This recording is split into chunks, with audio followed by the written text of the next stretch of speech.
Hello, hello. Welcome back to the L.A.M.E Book Club podcast. My name is Melissa. I'm Ellie. And this week is our first installment, part 1 of Queen of Shadows. Yay!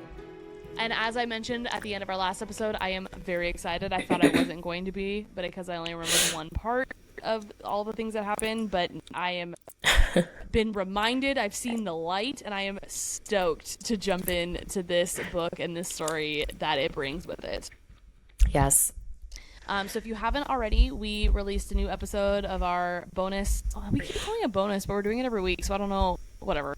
Our other half of this podcast, our hot goss and unpopular sauce, where we talked about the potential of Aelin being evil, and or maybe not evil, just kind of like that being more of like the betrayal and or some kind of villain arc / redemption, a powerhouse arc of some sort. Yes, but we have yet to decide theories. What kind of powerhouse. Multiple different theories, lots of different directions that we go in with each of them, and one of them was really fun too. We got to talk about, it was actually from one of our followers who commented on one of our reels, and so it was really fun to bring in your guys' thoughts and theories into that. It's actually, that comment is what inspired that episode too. We were going to do something different, but we are saving that now for a later episode, and we got to do this, and it was very fun. So if you haven't already listened to that, go ahead and do so, but I am going to caveat right here, there are spoilers for all of Sarah's series, all 15 books, so if you haven't read all of them, wait to listen to that until you have. But if you have read all of them, then and you haven't listened to it, go ahead and I'm trying to figure out a way to add in the word gander. Nope. Take a gander. I don't know why I Go really and take a gander at those episodes. Also, if you're wondering why my voice dropped 8 octaves, it's because I got sick, and then I bounced back and immediately got 1-2'd with the incredible allergy season. It's been so phenomenal here, just absolutely battering me. And then now the allergies, they're keeping me stuffy, but now my voice is kind of gone and my lips are chapped. I think I'm dying. So, all that to say, it's bad. Ellie's new favorite phrase that she told me before we started recording regarding this is, she's not feeling like a winner today, everyone. Yeah, so. I don't feel like a winner. That little ditty came from my friend Trevor. We were at Red Robin, which I cannot discourage everyone enough from going to Red Robin. I like that their place, fries and their seasoning. Dumpster fire of a restaurant. Oh my! I hate it. I think I had only been there maybe twice. Growing my dad's Chinese, so like we were heavy on the Asian food places instead of anything else. So Red Robin was not in our queue. Not in the rotation. Not in the rotation. And so I went there the other day with a group of friends, and everything was awful. But the thing that just like killed all of us was my friend Trevor got this burger, and it had like queso that was poured on top of it and all over it. And it was just this sloppy, cheesy burger.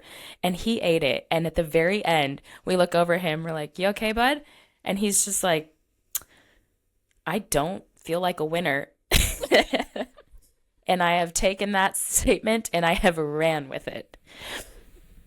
So I too will now do. So I'm sure you guys will hear us like just absolutely beat that into the ground. At least you have some context of where it came from. I love that I wasn't even a part of the original story, but I just love the story so much that I've inserted myself in that inside joke now, and I'm running with it as well, as if I was there and experienced it, and I'm just telling everyone. In a sense, Melissa, that is the like formula for every hot goss with unpopular sauce episode. We see these theories, we take it, adapt it a little to what we might think fits better, and run with it. And so that's so true. That's just the way of the world. And I could be so candid, is that not just how the world works as well? Yeah. Like, I don't think anyone really has any original theories anymore. They're all just recycled and slightly altered of other theories, and not just theories, like concepts, and I don't want to go down this rabbit hole because I will.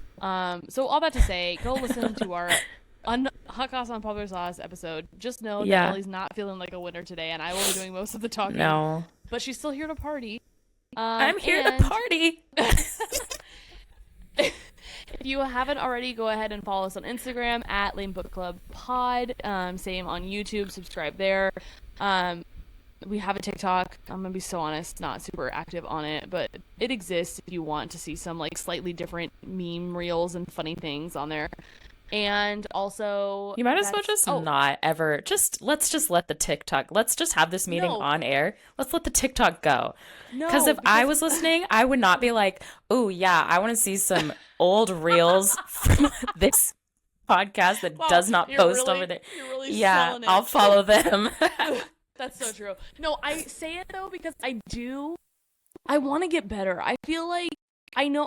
I'm almost 28, and I know that that's not old, but I feel like I'm too old for TikTok, and I know that that's not true, but I just don't understand it, and I'm comfortable with Instagram, so that's where I mostly live. Yeah. But I want so badly to understand TikTok and get better at it, and I feel like this is our podcast page is like a safe experiment to try that out on, 'cause like at the very worst it doesn't go anywhere and we don't talk about it, but then like best case scenario I figure out the secrets and like people then I've been talking about it and viral. Find it. That is best case scenario. We have 8 million trillion followers. Well, that being said, go follow us. Our handle is at L.A.M.E Book Club Pod.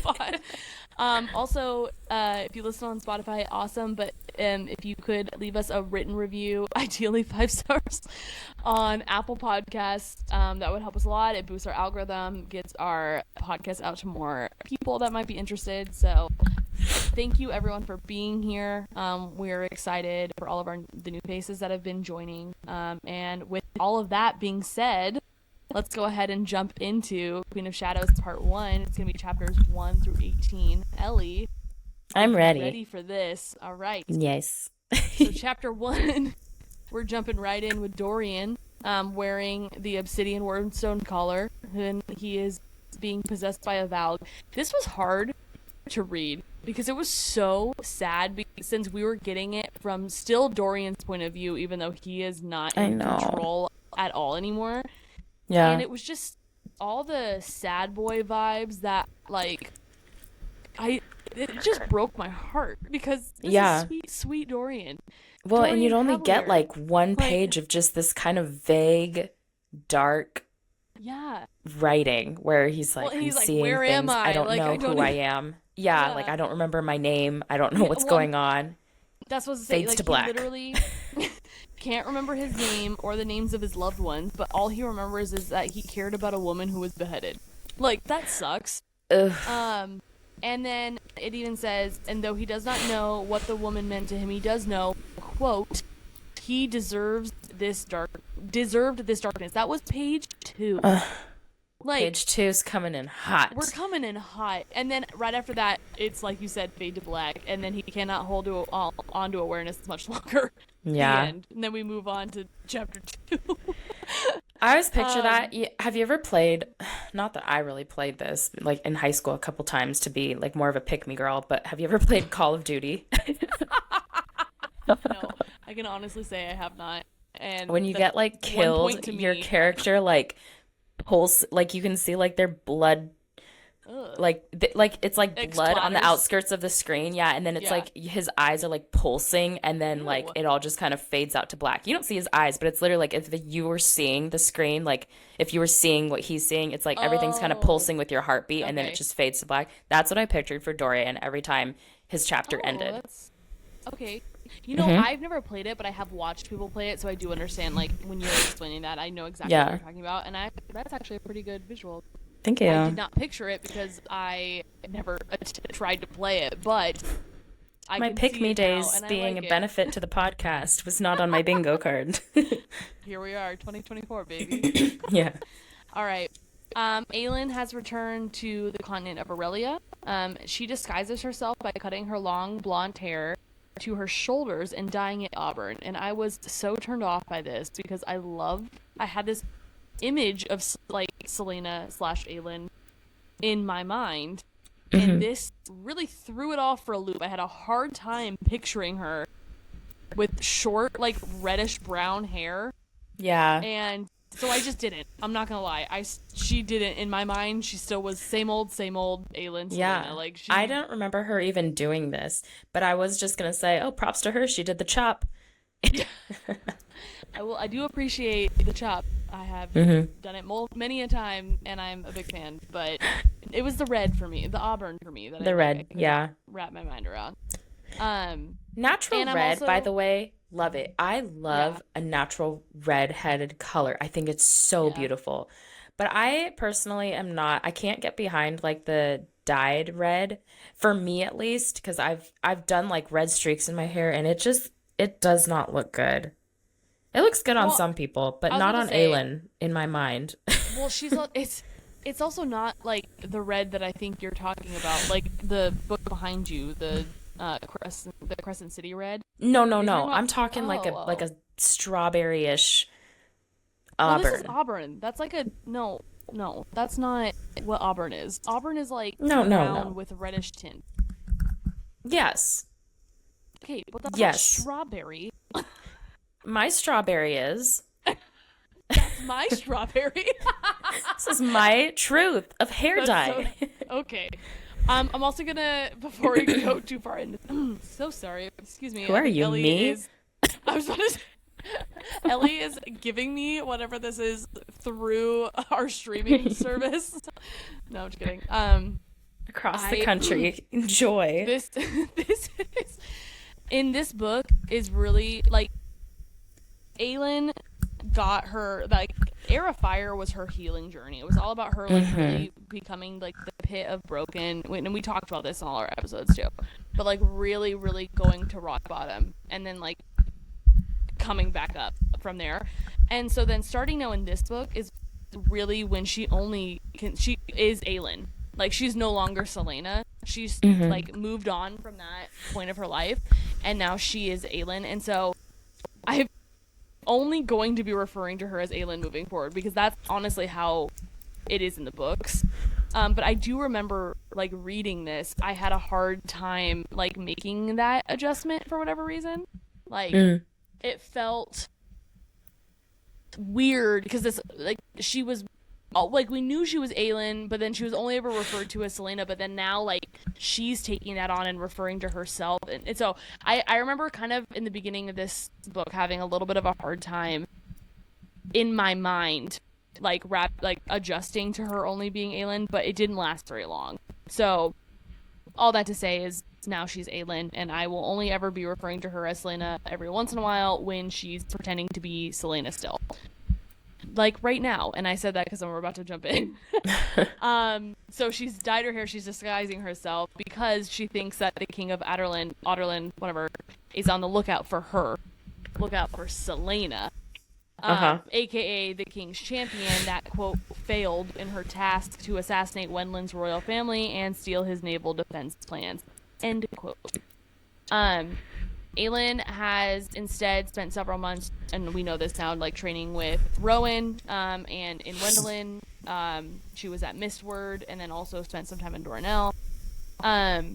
And now that she's returned to Aurelia, her magic has vanished again, just like all magic does on on Aurelia, the continent. Though Aelin misses Rowan, she believes it's for the best that he remains on the Fey continent. And I also that made me sad too. I remember because like now I'm like they're finally like friends, and I'm again hopeful romantic too. Like obviously I'm optimistic that it's gonna be like turned into something more. But Yeah. I remember being like, oh, I wish like I wanted him to be a part of the story again too. Like I didn't want know. him to stay back. I wanted him to come with her. The fact that he wasn't there from the first couple chapters, I truly was like, what's all this for then? I'm done reading. Wrap it up. Why did I spend so much time getting to know their relationship if he's just gonna stay there and not come back? I was so bummed. I was like, ugh. Sarah always splits the people up. Yes. And it always hurts every time. It doesn't matter who it is. Well, she knows. She knows. Me Yeah. in particular. separation. That's it.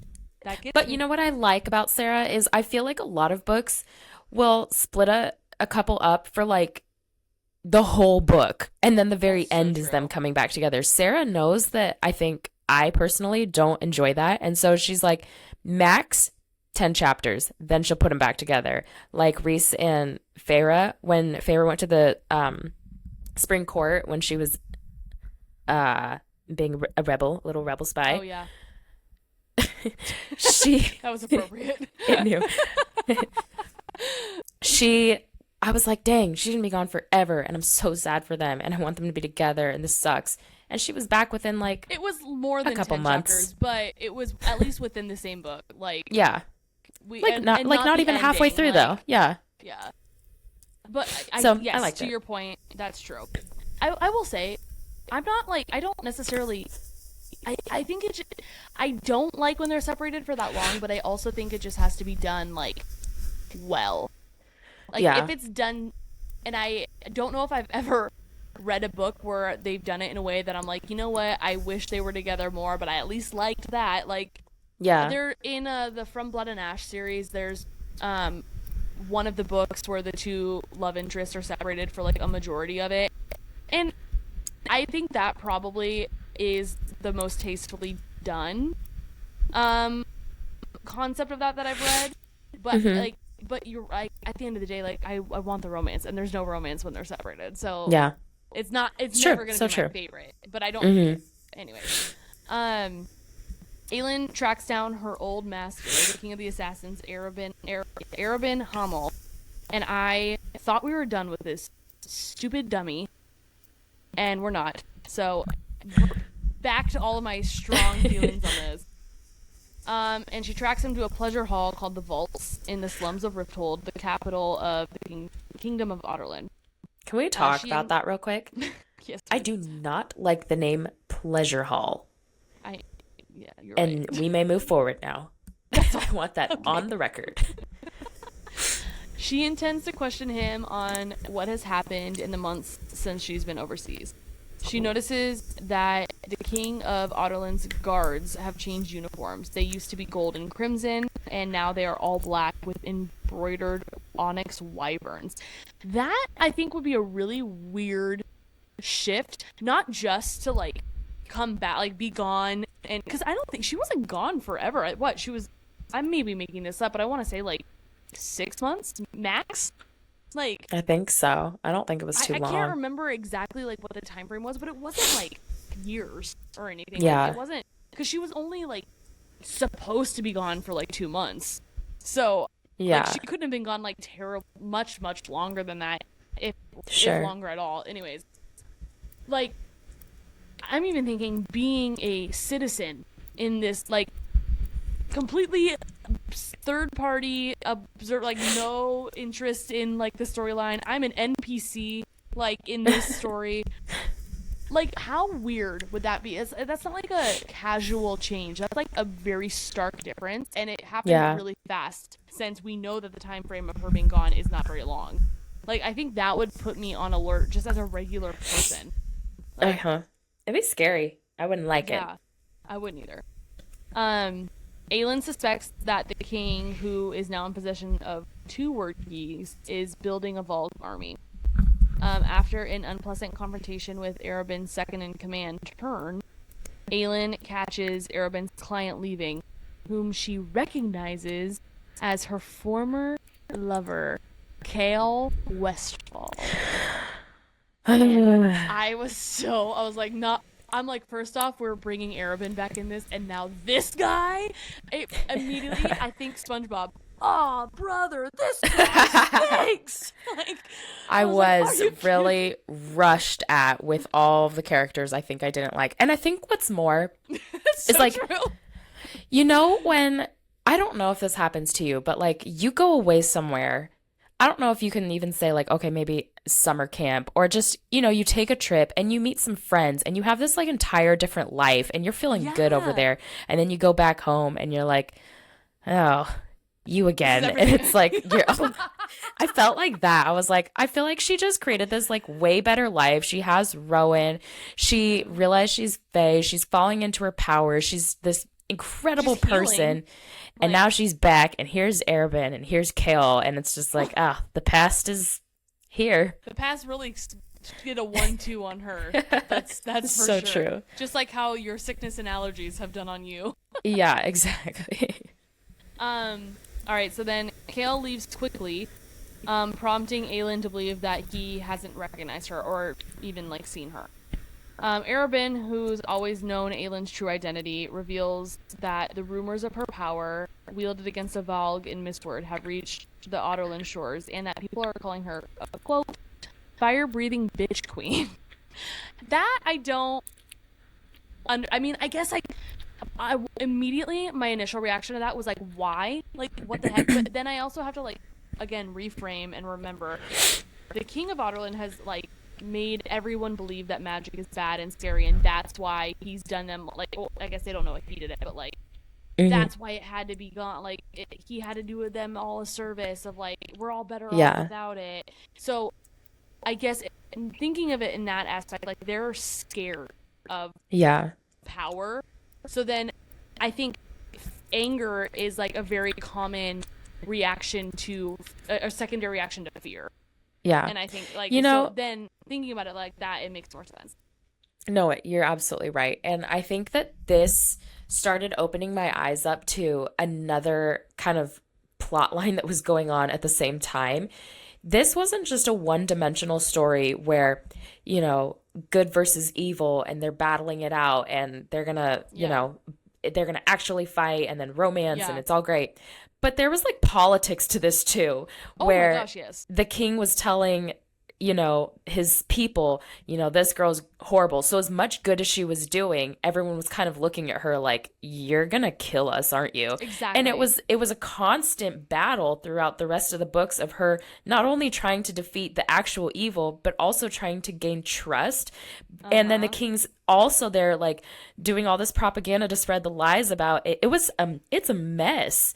And I've never I think I've never seen a book written so well where I'm just like, oh, that's like so real. That's a whole thing where misunderstandings happen and lies are told. It's not just, I'm going to do this great battle and everyone will see. Yeah, no, for sure. You're so right. There are lots of politics, lots of like lies and trust and all that stuff. You're right. Very layered story for sure. Like an onion. Arobynn also reveals that her cousin Aelin Ashriver has been sentenced to death for treason, and his execution is in 3 days at Dorian's birthday party.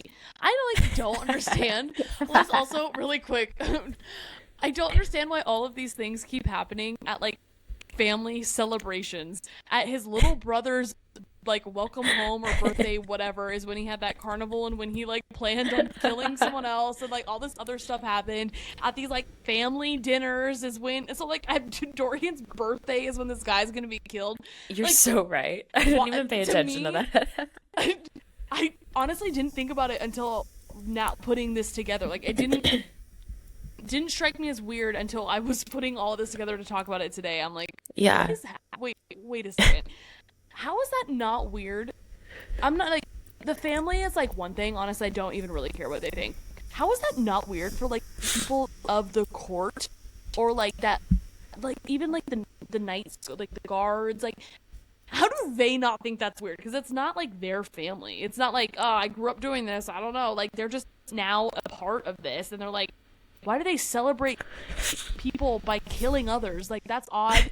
To me, that would be like, I don't know, a little bit of a red flag that maybe everything they're doing isn't as good as it seems, but who knows?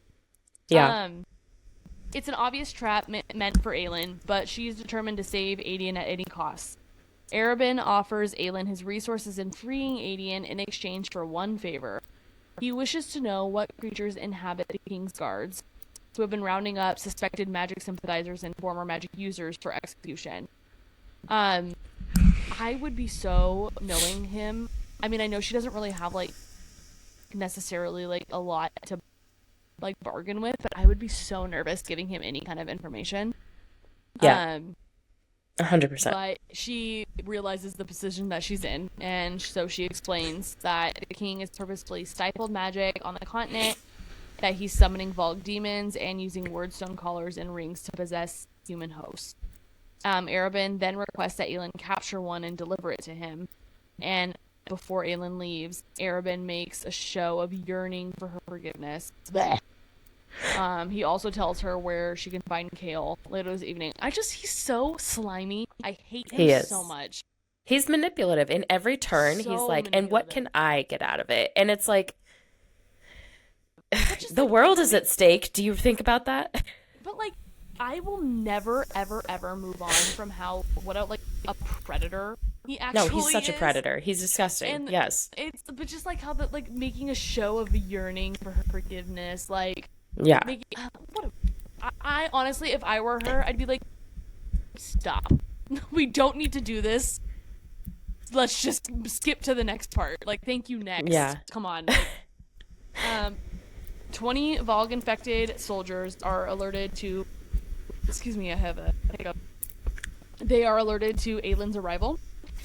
They pursue her through Rifthold, but lose her trail when she slips into underground sewer tunnels, which are the same tunnels where Arobynn hinted that she'd find Chaol. It's Chaol's female companion that was all. We didn't talk about this, but when they were in the vaults, there was a female companion with him who finds her instead. And I kind of like that like Sarah hinted at this, like we didn't know who she was, but it's like female companion of Chaol's. Like, Yeah. Aelin kind of has, even if her and Rowan aren't together romantically, Aelin has moved on, but we haven't gotten that side of Chaol's story. We've only had his more of like personal revelations and I wouldn't even go so far as to say growth, but like just his like inner demons, like more of his like loyalty kind of struggles. Yeah. Not as much his anything romantic. So we don't know where he is at in this, but it's pretty safe to I don't know about you. I just assumed that it was some kind of romantic interest for him now. And so I like that it's kind of ambiguous. Kind of backing up to when Chaol came back to the story and we were all just surprised, I immediately, not immediately, but just now, thought of when Moira Rose is like, oh my God, where did you come from? Because we're all into Rowan. It's Rowan. Everyone's excited. And then here comes Chaol. Ah. Oh, yes, when she's working the front desk and reading. Yeah. I love Creek so much. I know. Can't even remember why or like what it was about, but I was doing something today and I had a thought in my head and I'm like, that was so like Moira. And again, I can't remember it, but I said out loud whatever it was in her voice and made myself laugh. I'm like, this is how much I love the show. Like, it's so, her character is 11 out of 10. So funny. She makes the show She not really even, does. I can't even say that. I love all of them. I love all of Alexis. them too, I love but, like, David. I love Moira. Johnny. They're all good. Of just like her character in particular. And I feel like even though it is like in my opinion, generally when someone plays like a funny role, it doesn't necessarily showcase like their full capabilities as an actor or actress. Like I feel like a lot of times for many people that's actually even like easier ones to do. But I can't remember her like real name, but she has done those. She's Moira? done the serious. Yeah, the actual Catherine actress. O'Hara. Thank you. Uh-huh. She's done the serious roles. She's done some funny ones and stuff, but like she's proven herself already. And to me, the commitment she made to this character like, is one of the first funny characters that I've seen that I'm like, she is so well-rounded. Like this actually shows off so much more like ability in my opinion than some of her other roles and some of like most any character I've seen. It was so impressive to me the way that she just committed to it and made it her own. And Melissa, I must admit that since you and I have been friends, after you married Zeke, who is very into film and cinematography and all things movies and acting and all of it, you have become quite well spoken when it comes to all things film as well. I'm always Thank you. impressed. Thank you. I will take that compliment, and I feel it's as though it's because I have been forced into it. No, I'm just kidding. He talks about this stuff a lot. So Yeah. after so many years of being together, you just pick up on things. And he actually has ruined movies for me, if I'm being so honest, because I used to watch whatever. Like, I loved the cheesy Hallmark. My mom and I, my favorite thing to do at Christmas time was watch Hallmark movies. Like, I know they suck, but it's just fun. It's nostalgic. It's what we did. And I have a hard time doing that now because he just makes fun of things that aren't good. Yeah. He didn't, luckily, but almost ruined Grey's Anatomy for me because he doesn't like Grey's Anatomy. And I know. How? So that's what, there How are come? some things I don't want to, that is for not our podcast. That could be, honestly, Okay. we could have our own podcast on Zeke's opinions of movies. That could be a whole thing. And Zopinions. Zeke will. But I don't know. Anyways, he has also ruined things for me. Like, now I can't watch things that I used to love because he's pointed out the parts of it that aren't good, and now I didn't see them before, and now I do, and I'm like, thanks a lot. Yeah.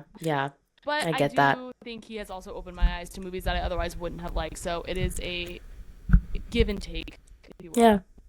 All right, so the Balance. female, back to the story. The woman introduces herself as Nesrin Falik, a city guard and part of the rebel movement.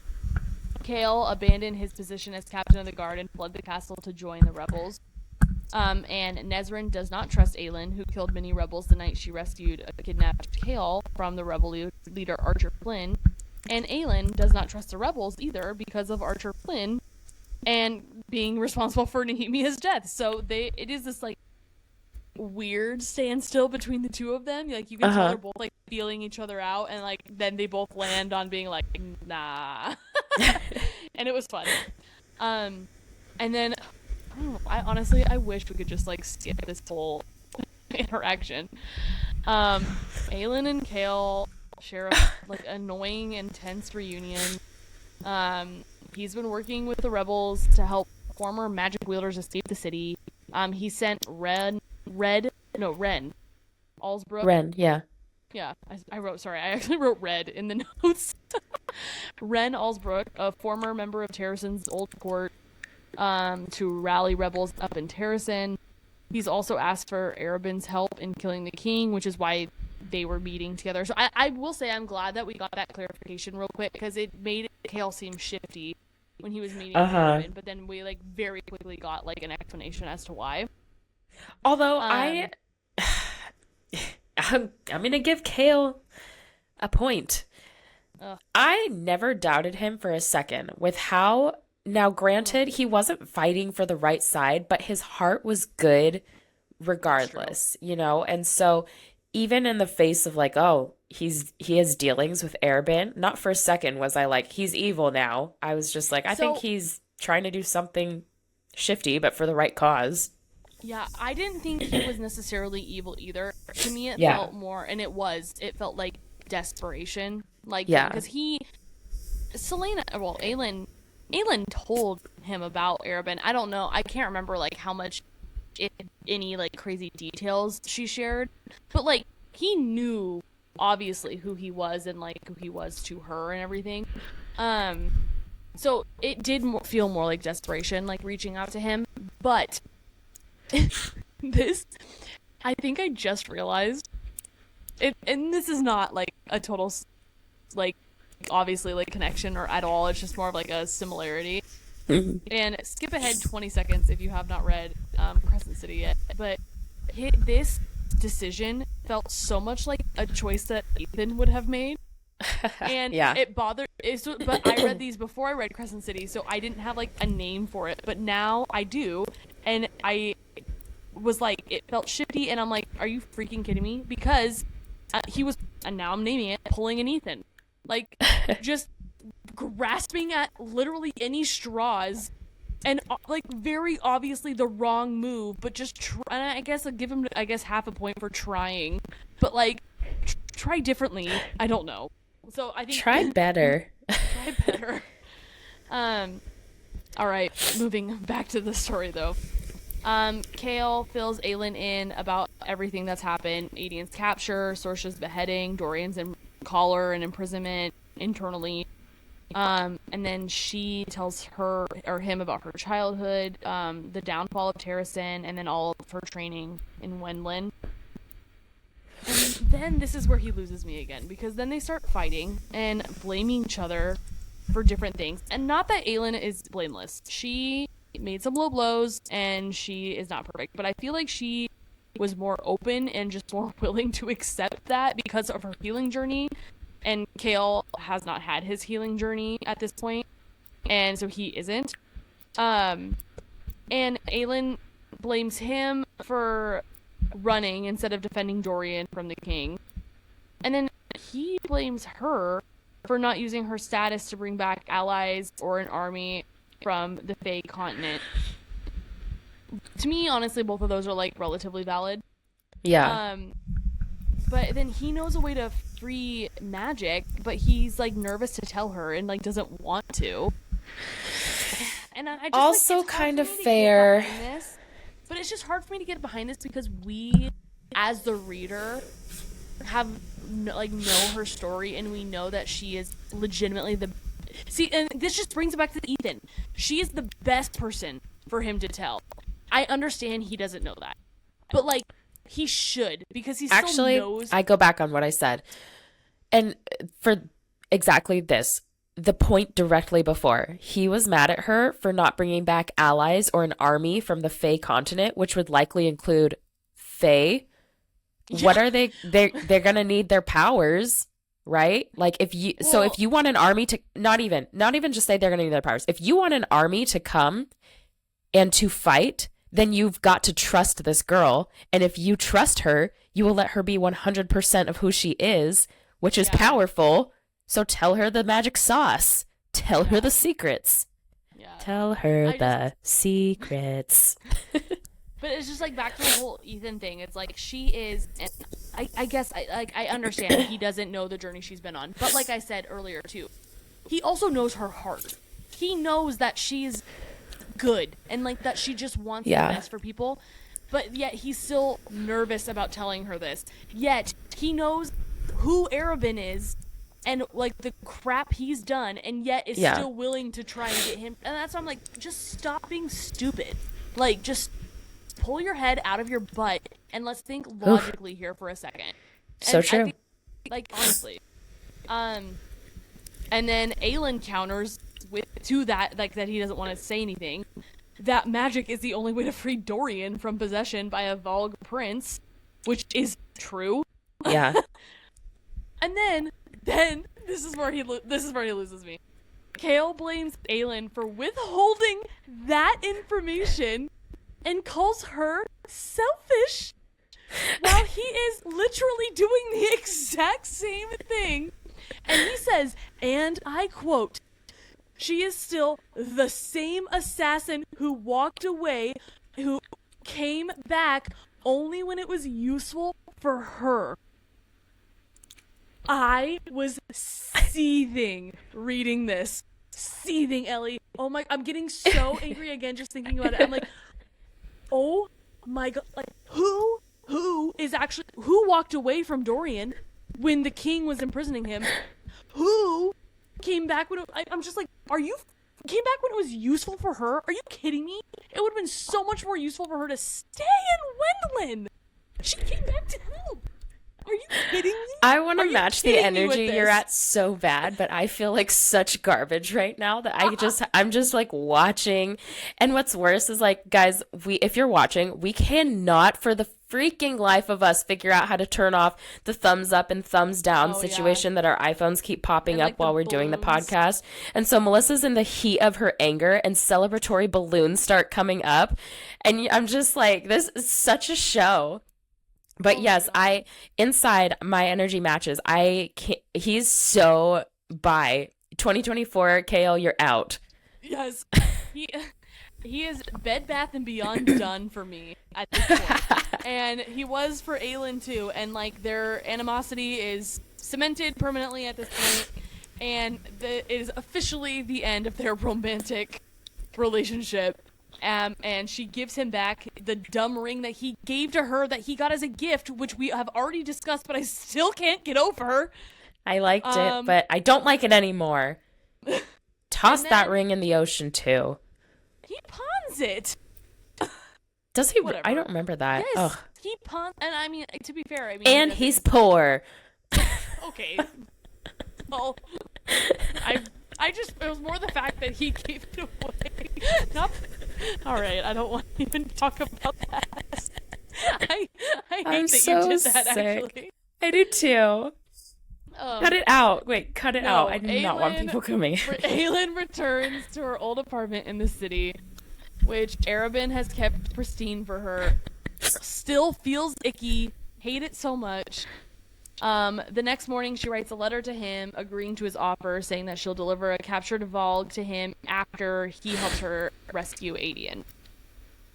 And then now, the true, like, the best part of this story. No, just kidding. But, like, one of my favorite parts. We're back to Manon and the 13 and the witches. I love that her wyverns. story just kept going as if it so never good. stopped. And here we are. So Manon, the 13, and half of the Iron Teeth Legion have been stationed in Morath now for weeks. It's the mountain stronghold belonging to Duke Parrington, whom Manon and her 13 do not like. And I love that they don't like him because... Yeah, when the bad guys can tell who's the bad guy and they just don't even like him, then we all know we really don't like him. Exactly. He's such a creep. He's such a creep. Truly, I actually think he's like for me, I know that like Arobynn has done just as bad, if probably worse, but the Duke in my mind is like number one creep. Then Arobynn, then the king, and then like the rest. I think they're tied for me because like we have gotten more details about Arobynn's creepiness, and it's been directed towards like some main characters that we have also like known and loved. So far, the Duke has only been creepy with Kaltain, and she wasn't like necessarily a huge part of the story. So like I'm not saying he's not gross and shifty and also predatory the same way Arobynn is. It just wasn't the same for me because we didn't get as much of it. But he's still like obviously bad news, and I don't like him. He's super annoying. But I think public enemy number one for me was still Arobynn. Just because of all of that. Yeah. Rightfully so.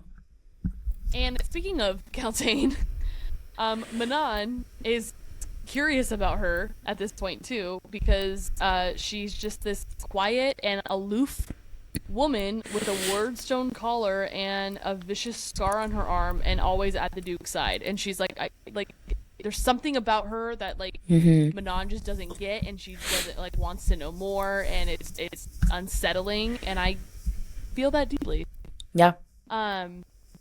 Arobynn has a custom-made suit sent to Aelin's apartment, and she wonders if it's yet another one of his games, which we all know it is, probably. Again, timing. Lysandra, a courtesan that Aelin has despised for 9 years, arrives at Aelin's apartment with a child named Evangeline, who has scars. This was a twist. Lysandra has been sent to relay Arobynn's plan to rescue Aelin, but also warns Aelin not to trust Arobynn. We learned then that Lysandra was the former lover of Wesley, who was Arobynn's bodyguard from Assassin's Blade.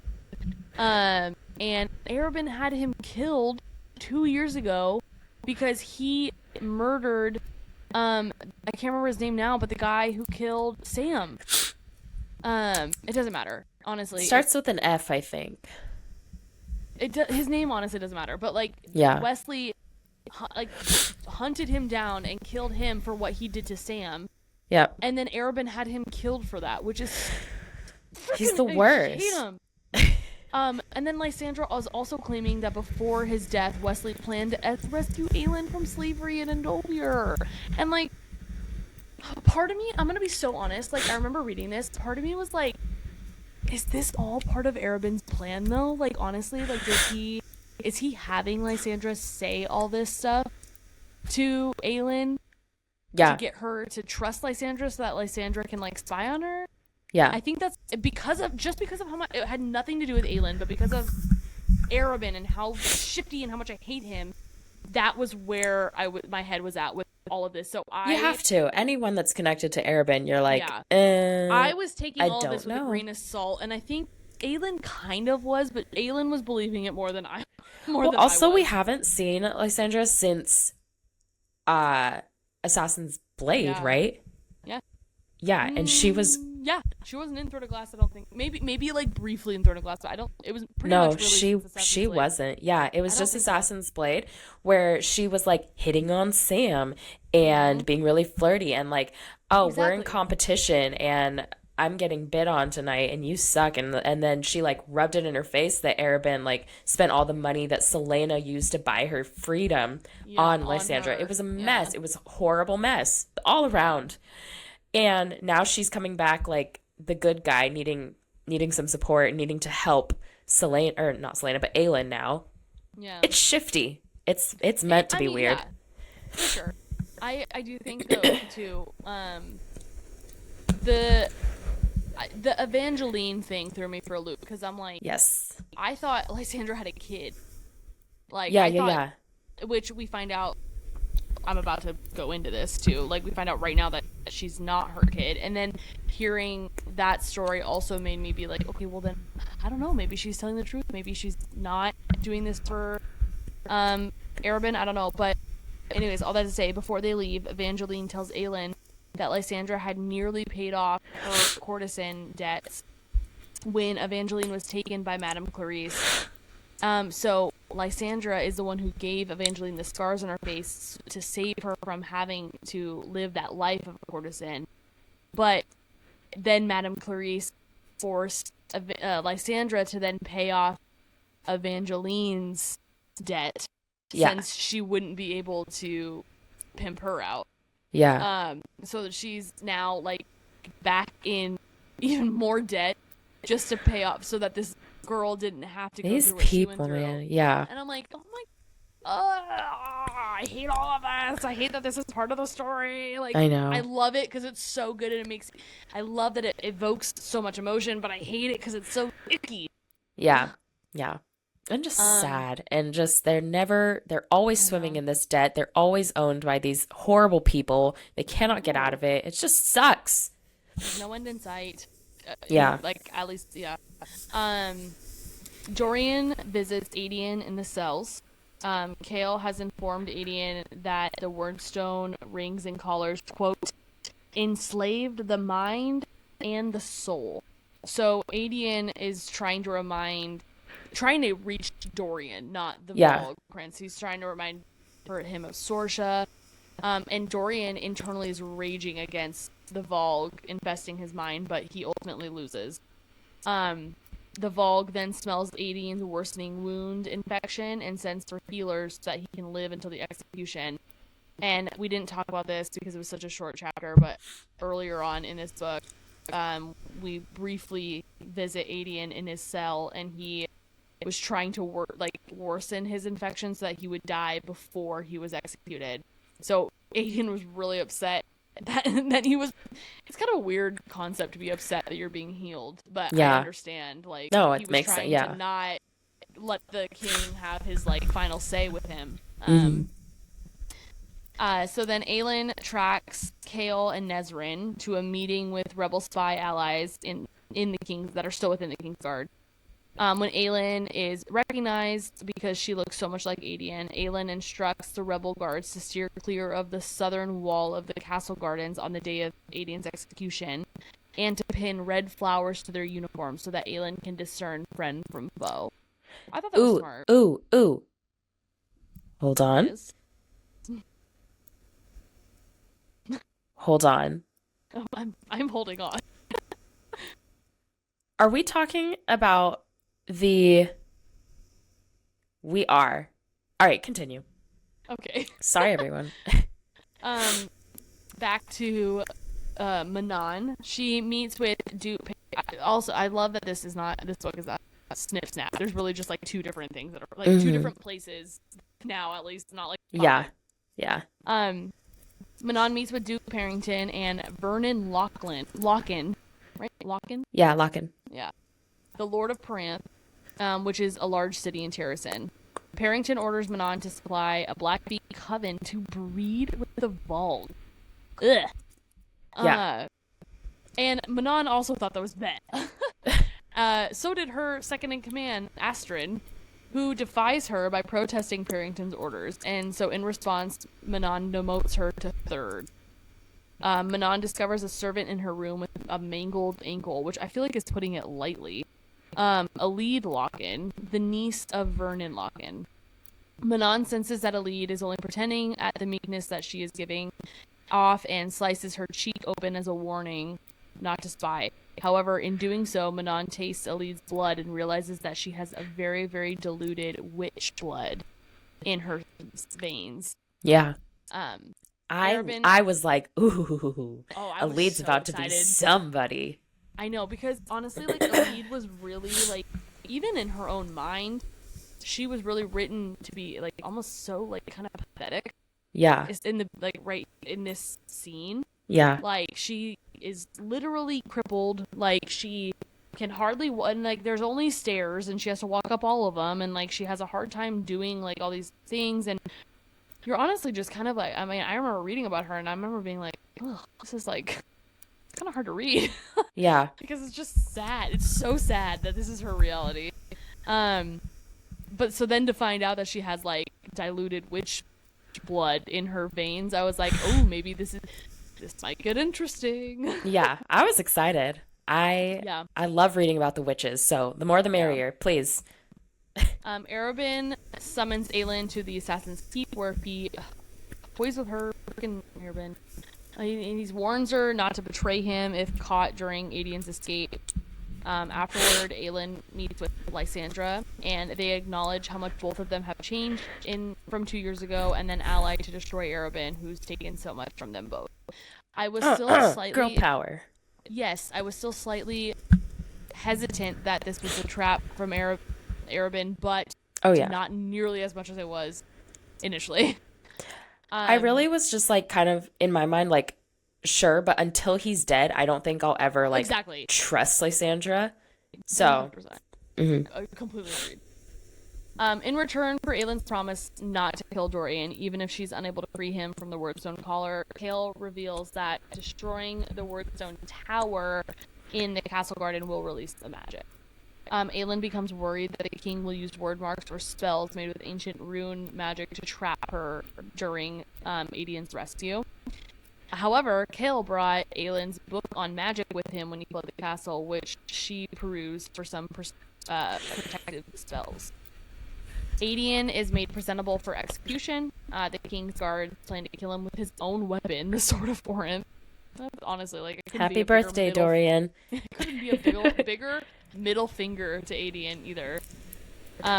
So Aelin disguises herself as a dancer in her old teacher's trope. I love that Sarah brought this back too, because in Assassin's Blade, we learned that music and dance was, like, always Celaena's one escape, and, like, the one thing that she loved to do for herself. And Arobynn even paid for this teacher. Oh, yeah. Wait, no, did she pay for it? I don't remember. It doesn't matter. But she had this, like, teacher that she would go to for, like, lessons, and that she loved doing it. And I love that this teacher was willing to help her do this, like, help her disguise herself and sneak in to getting her cousin. So Aelin pretends to be, like, clumsy and fall, and when she does so, she spills a bucket of water over the castle's threshold, which she noticed had word marks on there, and so the water washed away the word marks. That which was, were like, meant to trap her inside. One of my favorite parts of the book. Too. So that's when I was saying, like, wait, because I wanted to see if we were going to hit this part. I loved that. Just that she's, you kind of already know, she's someone who thinks ahead. And you never really get to be in her mind. She kind of reveals the plan to her audience, to the readers, as soon as she reveals it to everybody else, which is essentially after it happened or during. And so with this, I just love that it's, again, I love when we get to see Aelin in action, like whatever she's doing, and we see the plan unfold. And so I love that she's like, all already thought about the word marks that could possibly be here. Whoops. And like washes them away. Actually, so I like this scene for a different, like, I like that about Aelin, but this scene to me was different because she kind of was anticipating there being something, but she didn't know where it was going to be. So she didn't necessarily know how she was going to get rid of them. But man, this scene was like a pressure cooker. She's walking in, she happens to notice them all over the threshold, but she's like, what can I do? Like, I'm just supposed to be a dancer right now, and like, they're checking people in, and she's just moving closer and closer and closer in line, and it's like the time is running out, and she has no idea how she's gonna do it. But then, like, again, last minute, Aelin comes in clutch and figures out a way to do it, and making it seem like it's not noticeable to anyone, but she really like knows exactly what she's doing. And I liked it though because she did not know what she was gonna do, and she did figure it out in the what was it? I don't remember what the saying is. The like final stretch. The final hour. Thank you, final hour. I was like, final stretch, isn't it? But whatever. The 9th hour, 10th hour, 10th hour. That's what it is. The 10th hour. Yeah. But regardless, she figures it out in an epic way, and it was so. Why is that a saying? I don't know. I'm sure there's a reason. What's big about the 10th? Wouldn't it be the 11th 13th? And 59 minutes? Like what? 13th because it doesn't exist. I think the whole thing is like in the 10th hour because it's like the very last second. Oh, you're right. It wouldn't be. It would be 11th hour then. But I guess I would assume we're starting from 12, so then that would put us at 10 p.m. or a.m. I guess, depending. All right. All this to say, the dancers are given black glass flowers and warned not to break them until the proper time. So as Aelin is watching from his execution stage, one dancer breaks from the rest, puts on a cape in disguise of a noble man. I also like that she disguised herself as a dude. Yeah. And reaches him just as the dancers all shatter their flowers, which release a powder that envelops the room in smoke. Aelin uses word marks then to unlock Aelyn's chains, grabs the sword of Orin, and slaughters their way out of the glass castle. That's our girl. That is where our episode ends today. On a very good note, with the cousins being reunited and freed-ish. At least from that situation. Ish. Big-ish. I Emphasis love it. on ish. But it's so good. I'm so excited. I love this book so much. I cannot believe I forgot how much good was in it, and I'm so grateful that I remembered and that we're talking about it now. And I'm excited for part 2, which is next week. It's going to be, I can't remember what the episodes are. 19 through, I want to say 37. It is 19 through 37, you're right.